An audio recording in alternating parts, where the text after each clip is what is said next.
Welcome to Your Journey, a podcast with Ishan Shivanand. My name is Juhi Gangaramani, and every week we bring episodes to our listeners that address topics ranging from meditation and maintaining well-being to how we address anxiety and mental health challenges people face. We hope to give you more clarity and support on how to cope with daily and lifelong stressors while we support and uplift you on your journey. Welcome, everyone. Today's episode, we're going to be focusing on living in the present moment. Many times we find ourselves focusing on how the past has hurt us or impacted us deeply or what the future holds, but we're never living in the now. To show our listeners what this looks like, Ishanji, what does it mean to be living in the present moment? Living in the present moment is observation without prejudice. Living in the present moment is allowing yourself to move towards your goal by being the best version of yourself and in alignment with that best version. Being in the present moment is having access to who you are. Now we have to understand this this term present moment has captured the popular culture's imagination. Terms like here and now. Where do these terms come from? To understand these terms, we have to take a deep dive into Eastern theology. There we will find there are three great religions: Buddhism, Jainism, and Sanatan. In Buddhism, Buddha talked about Jatak Kathaएं. And in the Jatak Kathaएं, he would talk about all the past life that he had lived. And before he became Buddha, those issues of the past life that were remaining, he had to resolve them. Then we have Jainism. In Jainism, we have Tirthankars, enlightened beings like Mahavir. And he also talks about Jati Smaran.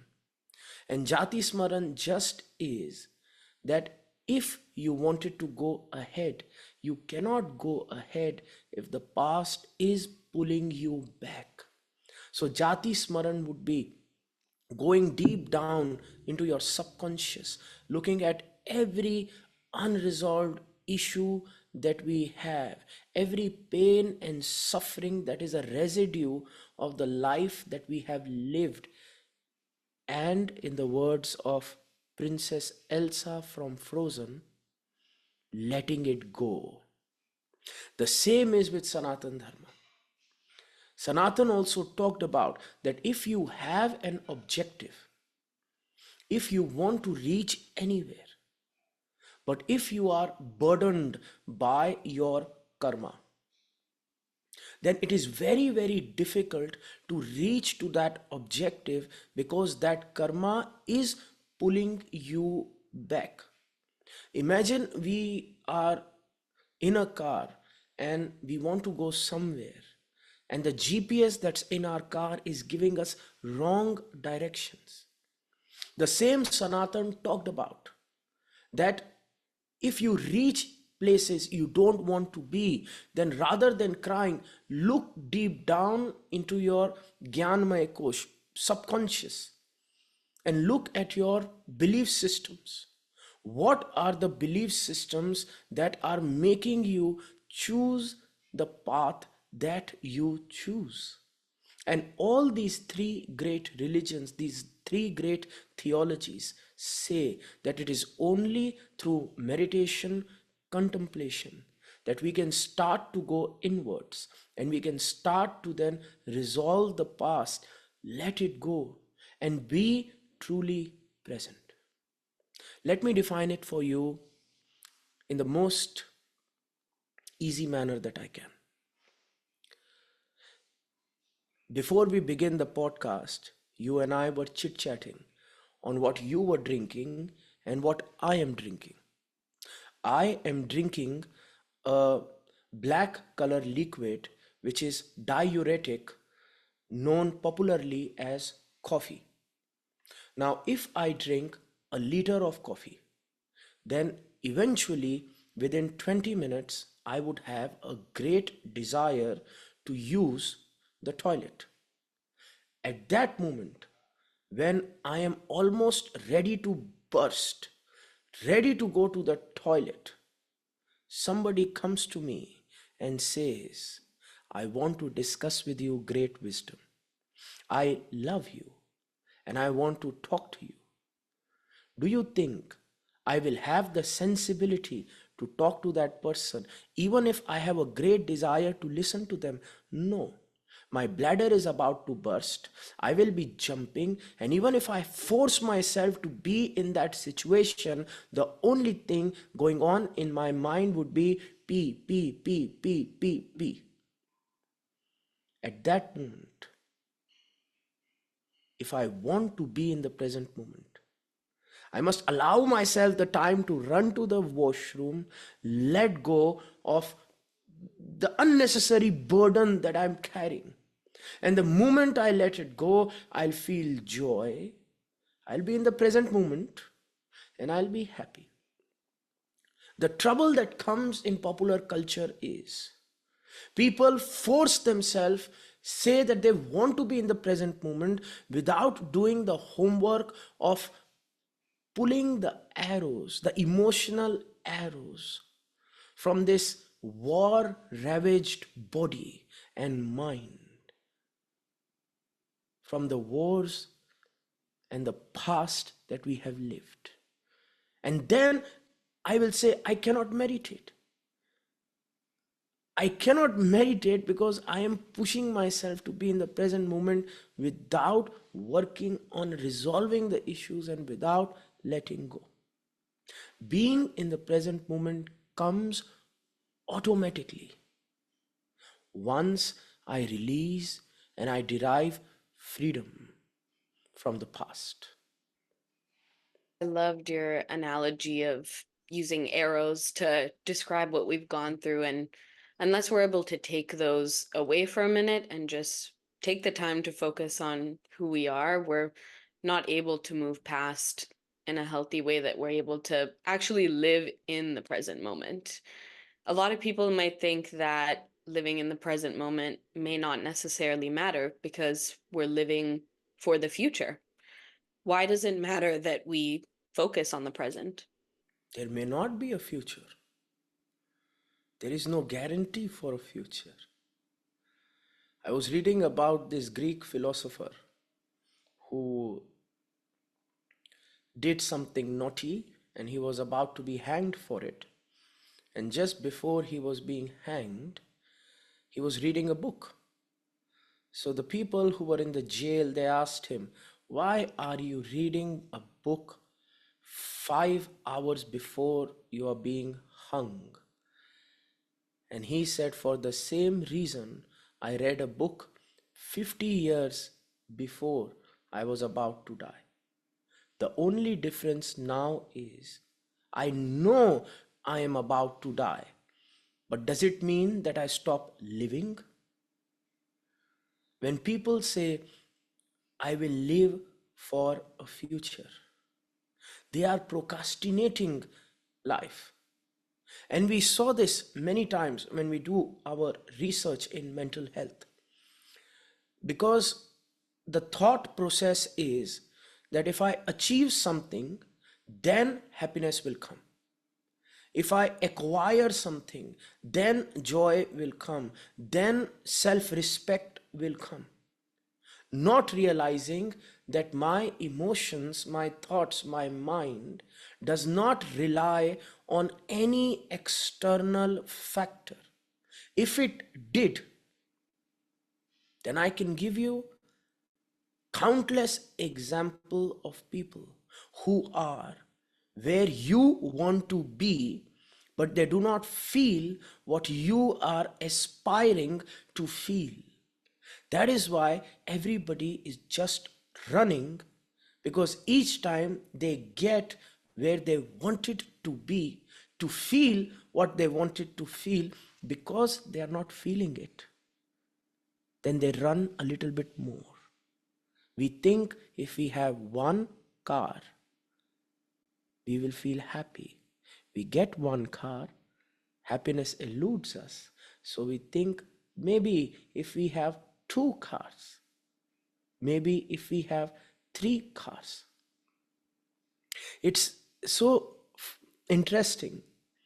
There's this company that sells these cups,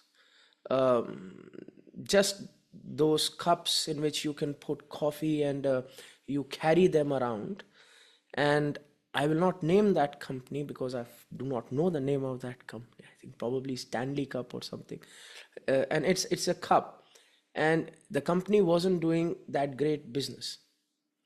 So the person who took control of that company thought that maybe rather than functionality, I focus on aesthetics.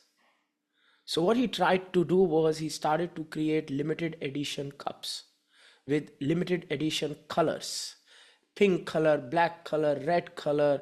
So people started to aspire to own every single color of that cup for 7 days of the week. But now he's making so many colors, so people are trying to aspire to have different colors for each day of the month. Then there'll be so many colors, and then the aspiration would be for each day of the year.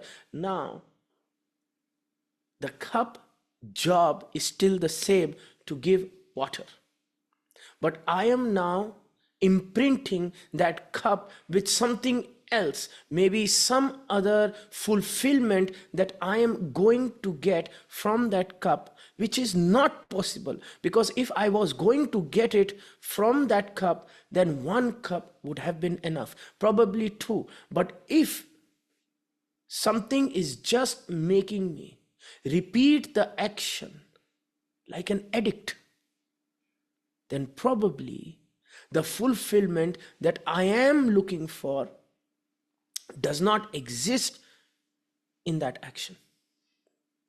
So we have to look inside, and we have to realize that all that emotional fulfillment has to come from inside, and that journey is probably more important than anything else. And I have to make that effort today, because the future that I am thinking will happen, and in that future something will happen, and then I will be happy. There are so many variabilities in our plan. Now imagine if we almost reach that destination, thinking we will be happy when we will reach. But destiny have other plans. Then we have worked so hard and not been happy one day. It is crazy. I used to live in Rajasthan in the desert. Rajasthan was the land of the Rajput kings. And the Rajput kings were fierce warriors. And they used to defend the country from invasion that would happen from Afghanistan, from the middle part of Asia. Now, because of that, there were lots of wars that were fought in Rajasthan. The place where I lived it wasn't uncommon to listen to stories that when some construction was happening, they were digging, they found pots of silver or gold. Now, why the pots of silver or gold? Because the wars would be happening, the invasion would be happening, so people would bury their treasure. And when they buried their treasure, then maybe they die during the war, or maybe they are old and they are thinking one day they will spend and they die eventually, or maybe they become old and senile and they forget that they buried their treasure. And so much buried treasure just because somebody thought there would be a good time to start living. They never got to live, but somebody else 300 years later, kaching, became baller. So my request is to all the youth listening to me, you have been burying treasure in yourself all your life, waiting that one day I will dig it up and I will live it. Treasures like, we have these selves, the self that loves, and we say one day we will have that person in front of us, and we will love that person the way we really want to, and we've buried that person. We have a self inside us that is very happy, very joyous, ready to jump around and smile. We say, no, no, no, no, not now. One day, when we will be in a presumed safe place of our creation, then we will allow that self, we will dig it up and we will let it be on that surface. And we have just buried it all and we are living the life of a robot. And I am just saying to you, there is no guarantee for tomorrow. Start digging up your treasure and living in that present moment. Otherwise, what will happen is all our real treasures will be buried and we will be running after fake treasures like the cup with different color and thinking that is happiness. But that is not happiness. If that was happiness, then why would the mental health graph of the collective consciousness of the world decreasing every single day? Because we are relying upon plastic treasure, and it is time to dig the real treasure.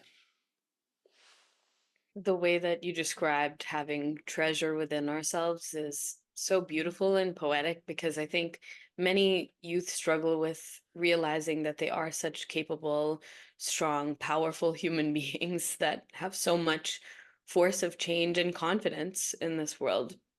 How do we help our youth and empower them to help them focus on themselves and their admirable qualities, and allow them to give the time to give gratitude to themselves or to those they love?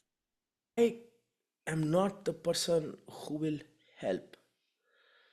I am just the person who can guide and inspire. There is a saying in the East, you become enlightened by not what you do in front of people. You become enlightened by what you do when you are alone in a room with yourself. Anybody can dance in a ballroom.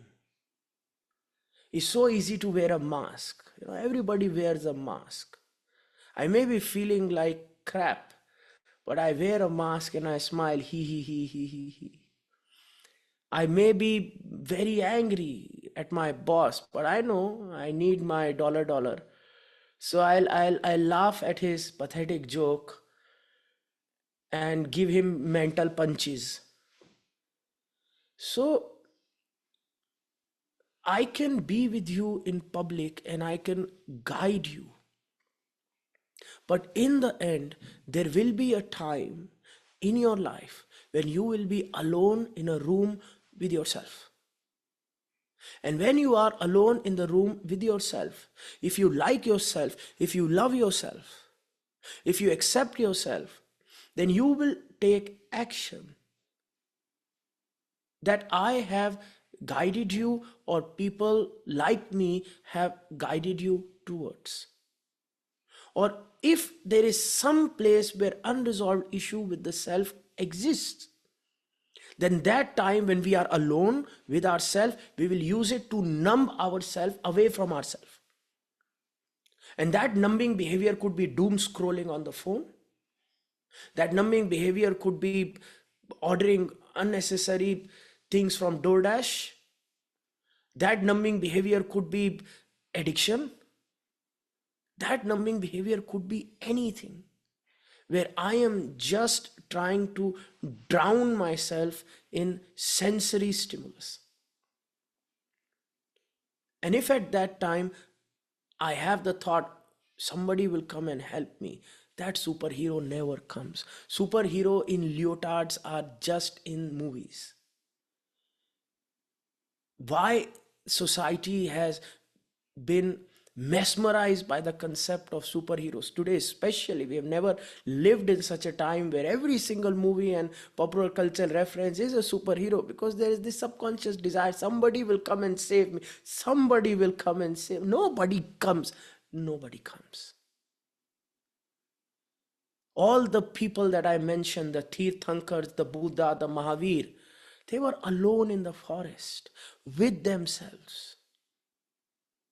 And I have to realize this. I am the creator of my destiny. I am the one responsible for my destiny. And I have to be my own superhero. But for that, I have to have this care and this love for myself. Whenever Lex Luthor throws, what is Superman's girlfriend's name? I forget. But yes, Superman has a girlfriend who is always being thrown from the skyscraper, and every time she is thrown, I don't know. If anybody knows, please write in the comment section. And if you are going to the comment section, please like and subscribe our channel. So, is it Katy Perry? No, I don't know. So, whenever Superman's girlfriend is thrown, Superman runs away from being Clark Kent and shoo, saves his girlfriend because he loves his girlfriend. If you are Superman and you don't love yourself, then your inner demon will throw you into the darkness and you are falling, but the inner Superman is busy on the phone. So our self is falling in the darkness and touch on the ground while we are busy on the phone. So we have to develop that love, that care for ourselves. We have to teach ourselves that we matter. We are the creator of our destiny. We are the one who is responsible for that destiny. But more than anything else, we deserve a divine destiny. This self-worth, nobody can teach you. You have to develop yourself, that I deserve the best of health, I deserve the best of thought, I deserve the best of emotion. If I have that thought, then I will go around in the world and seek out people like me who can again guide you, teach you. But if my emotion is going to be that people like me will help, they are the ones who have the power to help, then I will develop a toxic relationship with self-help teachers, with therapists, with anybody who I project is going to be my helper. So I have to realize that those people out there, they are there to guide me, yes. Help me till some extent, yes. But the final strength, it is only I. I am my own superhero. And that's why the whole concept of present moment, when I'm falling in that darkness that lies in my mind, then in that present moment lies a hero in me waiting to help. And the more I come to the present moment, the more there are chances of me saving myself from myself. On a final note, are you able to share a time or just an example where you were your own superhero? Sure. I'm just going through all the mental memories that I have. And for me, the most powerful incident was that made me push myself. So I come from a tradition of the guru culture. So in the guru culture, you are raised in a monastery, and it's like the military, the army.